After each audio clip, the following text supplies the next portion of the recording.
મીઠીવીડી પ્રાકૃતિક ખેતી ગ્રુપના ખેડૂતો દ્વારા અમૃત આહાર પ્રદર્શનને માનવ અધિકાર પંચ ગુજરાત રાજ્યના જજ શ્રી કૌશલભાઈ ઠાકરના હસ્તે ખુલ્લું મૂકવામાં આવ્યું હતું।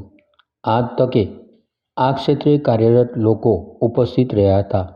આજના સમયમાં ખોરાકના સ્વરૂપમાં ઝેર પેટમાં ઠલવાઈ રહ્યું છે, જેના પરિણામે ગંભીર બીમારીઓમાં સતત વધારો થઈ રહ્યો છે। આ સંદર્ભે લોકોને જાગૃતિ કરવાનું કામ ખેડૂતો એક સમૂહ નીચે કરી રહ્યા છે। ખાણીપીણીના ઓર્ગેનિક ચીજવસ્તુના સ્ટોલ આ મેળામાં છે। આજથી 3 દિવસ માટે યોજાયેલ અમૃત આહાર મહોત્સવની મુલાકાત લેવા જેવી છે। સમગ્ર આયોજનને સફળ બનાવવા શ્રી ભરતભાઈ જાંબુચા અને તેમની ટીમે નોંધપાત્ર મહેનત લીધી છે। પ્રકૃતિના પડકારો સામે લડી રહી છે, ત્યારે ગ્રામ્ય સ્તરે કામ કરનારા લોકો પડકારો સામે લડી રહી છે, ત્યારે ગ્રાસરૂટ લેવલે ભૂમિગત ખેડૂતો, જેની સરકારી નીતિની વાત કરીએ કે બદલાયેલા ખેતી પદ્ધતિઓની વાત કરીએ, મલ્ટીનેશનલ કંપનીઓ કે બીજા આધારિત ખેતી થઈ ગઈ છે।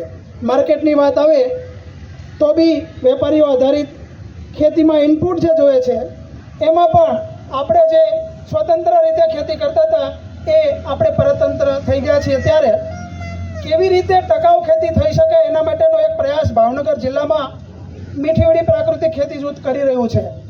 સતત 7-8 વર્ષથી માર્કેટ અને ઇનપુટમાં બજારો વ્યવસ્થાના બદલે ખેતરમાં પેદા થાય છે સાત્વિક કેવી રીતે પેદા થાય છે એના માટે, અને પેદા થયેલી સાત્વિક વસ્તુઓ કે ખેત પેદાશો ગૃહિણીઓ કે રસાડા સુધી સીધું કેવી રીતે પહોંચે, જેનાથી સાત્વિક અને તાજું પ્રોડક્શન આપણે ઘર સુધી પહોંચાડી શકીએ અને ખેડૂતોને ખર્ચ વગર ઓછા ખર્ચે અને ટકાઉ ખેતી માટે પ્રોત્સાહિત કરીએ છીએ। એવા નાના ખેડૂતો માટે ચિંતિત કરતો આ જૂથનો આ 8મો કાર્યક્રમ છે।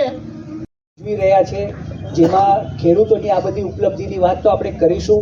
એના આ બધી અહીંયા વસ્તુઓ છે જે આપણે જાતે મહેનત કરીને ઉગાડી છે, એમાંથી બનાવી છે, પણ એની સાથે સાથે આપણે સવિશેષ આપણા બંધારણની વાત કરવાના છીએ, જે સામાન્ય રીતે આપણે ત્યાં કોઈ કથા પૂજા કે કાર્યક્રમોમાં થતી નથી, પણ એ મહત્ત્વનું છે। એટલા માટે આપણે આપણા અધિકારોની વાત કરીએ છીએ, આપણી ફરજોની વાત કરીએ છીએ।